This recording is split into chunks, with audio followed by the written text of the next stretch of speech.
Bien bonjour encore une fois les amis et bienvenue sur l'espace dédié au site mécaniqueuniverselle.net, le site qui essaie péniblement de démontrer, de prouver que l'humanité, dans sa totalité, le phénomène humain, évolue comme un grand fleuve depuis sa naissance, depuis son origine, depuis que nous nous sommes séparés des autres primates, des primates naturels pour devenir des primates culturels, depuis que nous avons pris ce chemin, c'est un grand fleuve l'humanité, même si on s'est séparés, dispersés, etc. Tout ça, c'est l'humanité, ça n'est qu'une seule chose.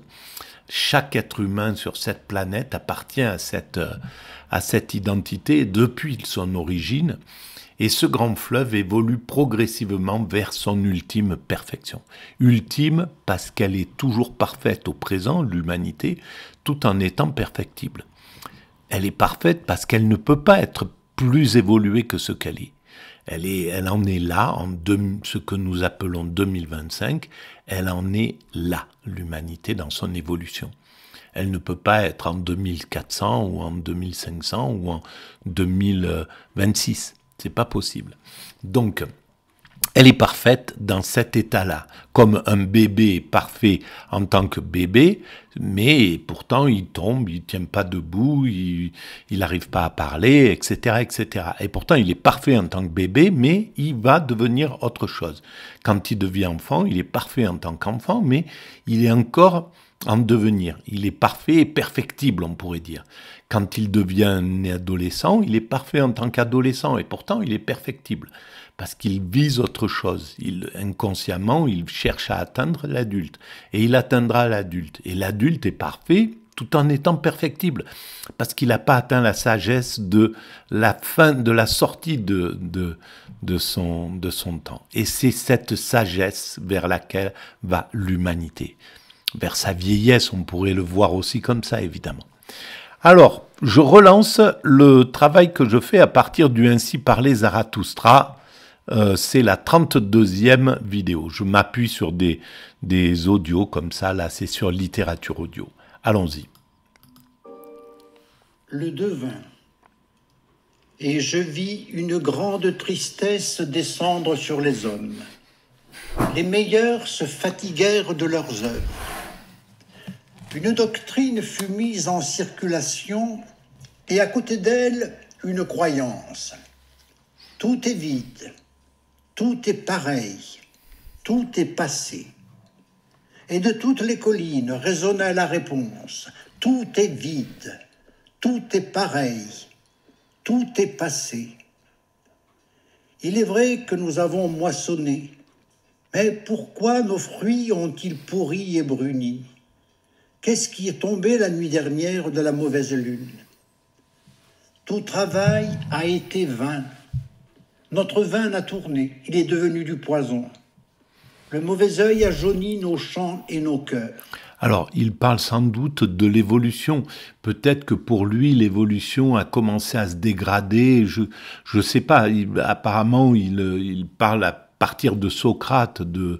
Là, déjà, la morale, le fait d'imposer une sorte de morale du bien, du faible, etc., et du christianisme, eh bien, c'est quelque chose qu'il rejette. Alors, c'est peut-être à partir de là que pour lui, le monde s'est corrompu. Mais c'est donc ignorer le chemin de l'évolution dont je parlais tout à l'heure. L'humanité, à ce moment-là, elle était à ce degré. Et si l'humanité a choisi plutôt Socrate que les sophistes, c'est pas pour rien.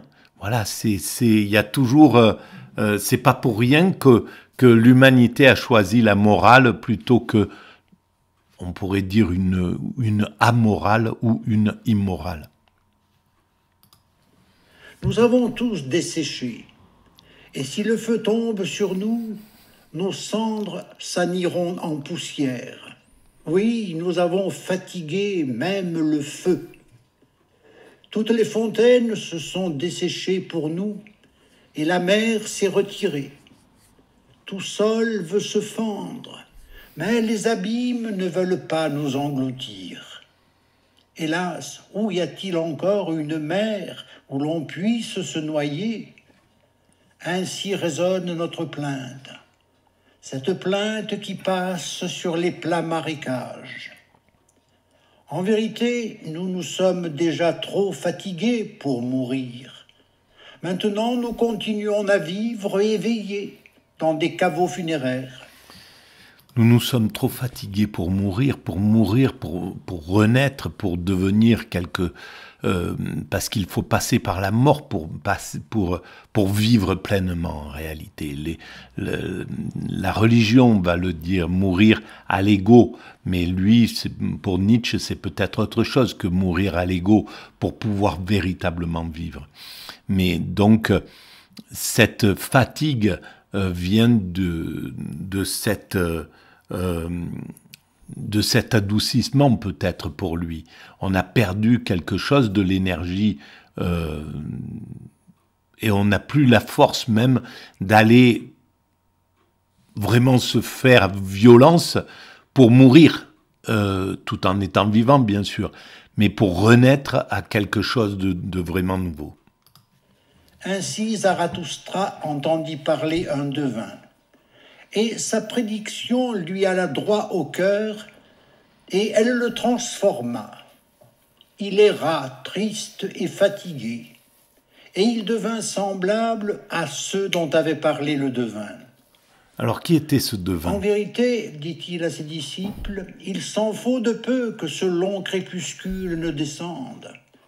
Hélas, comment ferais-je pour sauver ma lumière au-delà de ce crépuscule? Et sauver l'humanité. Comment ferais-je pour qu'elle n'étouffe pas dans cette tristesse? Il faut qu'elle soit la lumière des mondes lointains et qu'elle éclaire les nuits les plus lointaines.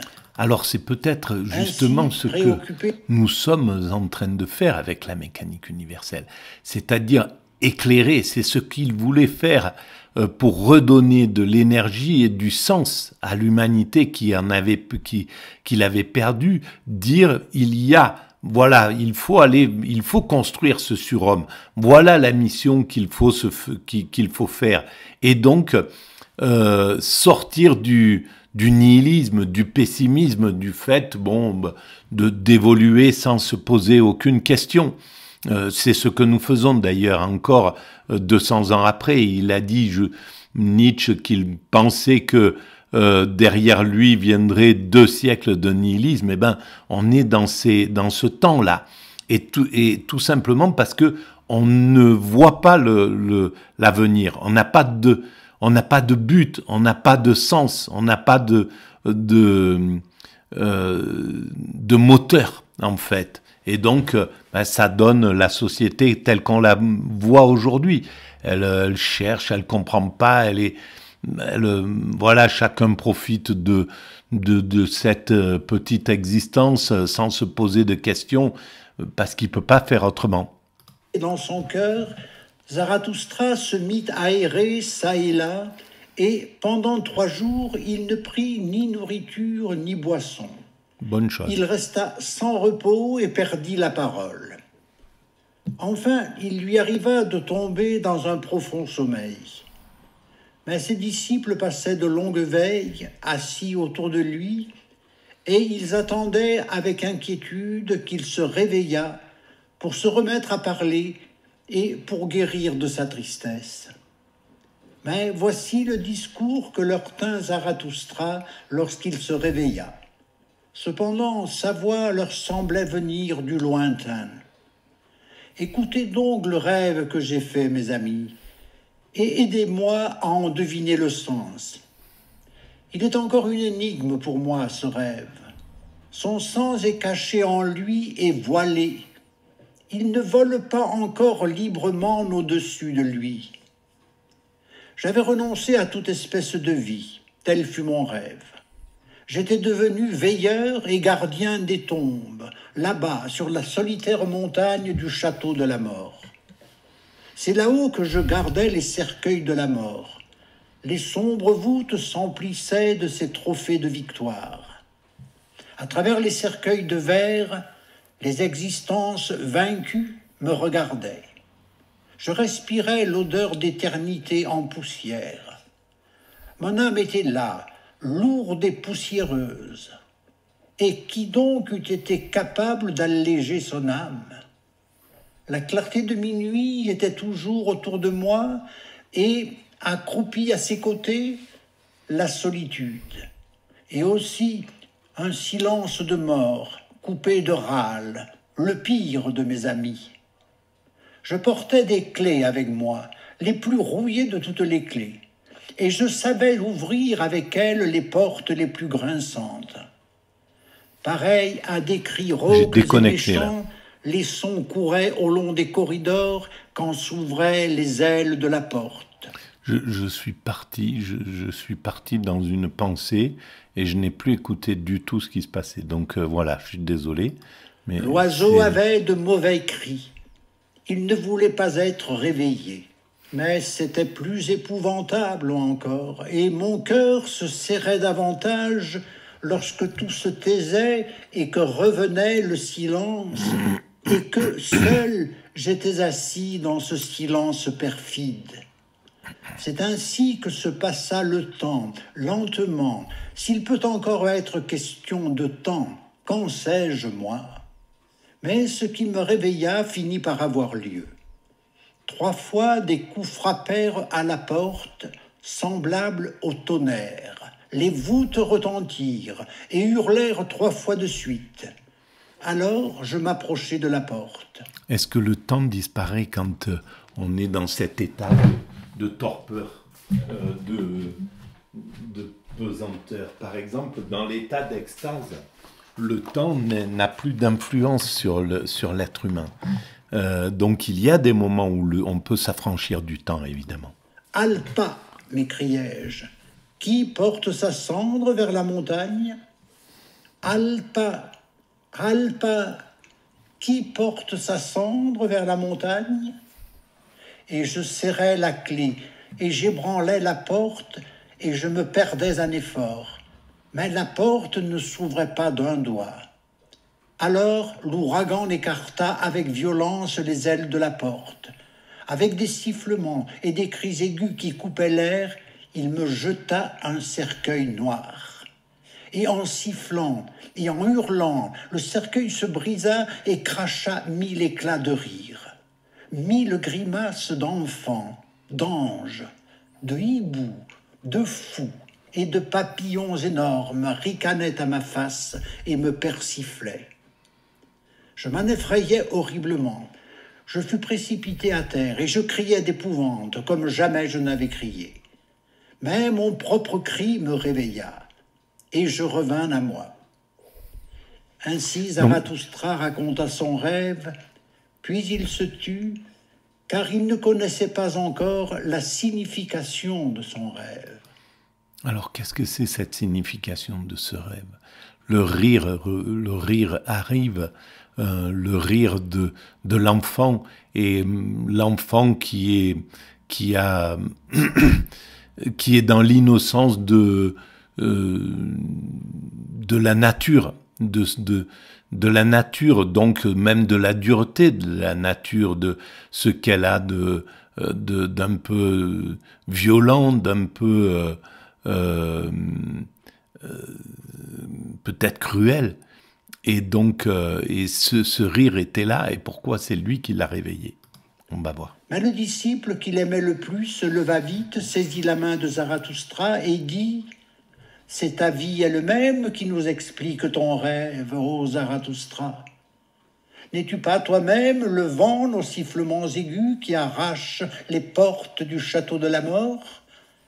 N'es-tu pas toi-même le cercueil plein de méchanceté multicolore et plein des angéliques grimaces de la vie ? » C'est l'enfant, là, il a vécu l'enfant qu'il cherche à être en réalité. Et c'est je pense que c'est ce qu'il cherchait à atteindre, et peut-être qu'il l'a atteint, et peut-être qu'il a atteint au-delà de l'enfant l'extase quand il est tombé dans la folie, dans ce qu'on appelle la folie.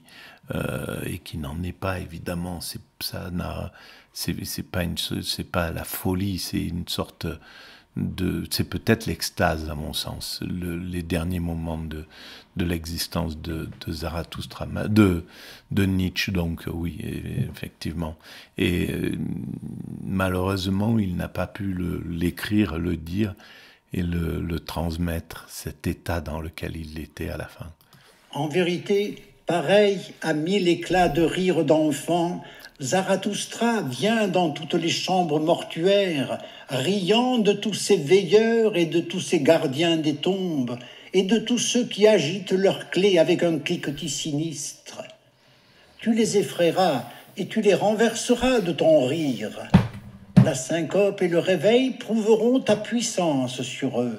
Et quand même viendrait le long crépuscule et la fatigue mortelle, tu ne disparaîtrais pas de notre ciel, affirmateur de la vie. Tu nous as fait voir de nouvelles étoiles et de nouvelles splendeurs nocturnes. En vérité, tu as étendu sur nos têtes le rire lui-même comme une tente multicolore. Maintenant, des rires d'enfants jailliront toujours des cercueils. Maintenant viendra... De la mort, en fait, on dépassera cette mort, et c'est l'enfant qui peut le dépasser. C'est amener cet enfant insouciant qui est là et qui ne se pose pas de questions de ce qu'est la mort. Pour lui, c'est cet éclat, c'est tout ce qui sort de ce cercueil. Mais en réalité, il n'y a plus la peur. Et c'est ce que parviendra à faire l'humanité. Elle s'affranchira de la peur de la mort, mais grâce à l'extase. Et l'extase, c'est l'enfance absolue, mais c'est l'enfance sans les défauts de l'enfance, sans la perversion de l'enfance, sans la cruauté possible de l'enfance, parce que tout ça sera dépassé. Ça sera une sorte d'enfance dans la sagesse. Mince. Des hommes sublimes. Quoique vous soyez couchés à l'horizon, lourd et plein, en vérité, vous remplissez votre bouche de nobles paroles, et vous voudriez nous faire croire que votre cœur déborde, menteur. Mais mes paroles sont des paroles grossières, méprisées et informes, et j'aime à recueillir ceux qui, dans vos festins, tombent sous la table. Tu nous as fait voir de nouvelles étoiles et de nouvelles splendeurs nocturnes. En vérité, tu as étendu sur nos têtes le rire lui-même comme une tente multicolore. Maintenant, des rires d'enfants jailliront toujours des cercueils. Maintenant viendra, toujours victorieux des fatigues mortelles, un vent puissant. Tu en es toi-même le témoin et le devin. En vérité, tu les as rêvés eux-mêmes, tes ennemis. Ce fut ton rêve le plus pénible. Mais comme tu t'es réveillé d'eux et que tu es revenu à toi-même, ainsi ils doivent se réveiller d'eux-mêmes et venir à toi. Ainsi parlait le disciple, et tous les autres se pressaient autour de Zarathustra, et il saisissait ses mains, et il voulait le convaincre de quitter son lit et sa tristesse pour revenir à eux. Cependant, Zarathustra était assis droit sur sa couche, avec des yeux étranges. Pareil à quelqu'un qui revient d'une longue absence, il regarda ses disciples et interrogea leur visage. Et il ne les reconnaissait pas encore. Mais lorsqu'ils le soulevèrent et qu'ils le placèrent sur ses jambes, son œil se transforma tout à coup. Il comprit tout ce qui était arrivé. Et en se caressant la barbe, il dit d'une voix forte « Allons, tout cela viendra en son temps.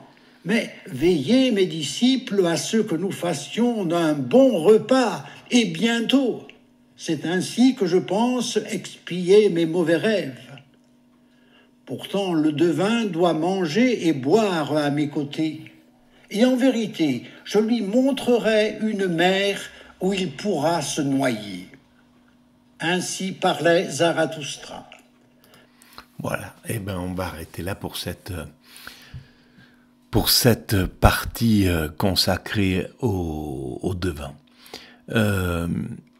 Voilà, donc ben on va reprendre la continuité. N'oubliez pas, si vous pensez qu'il y a un peu d'intérêt à ce genre de pensée, de philosophie, de travail, de mettre des pouces, de vous abonner, d'envoyer le lien à vos amis, d'établir des liens avec votre propre espace, donc de mettre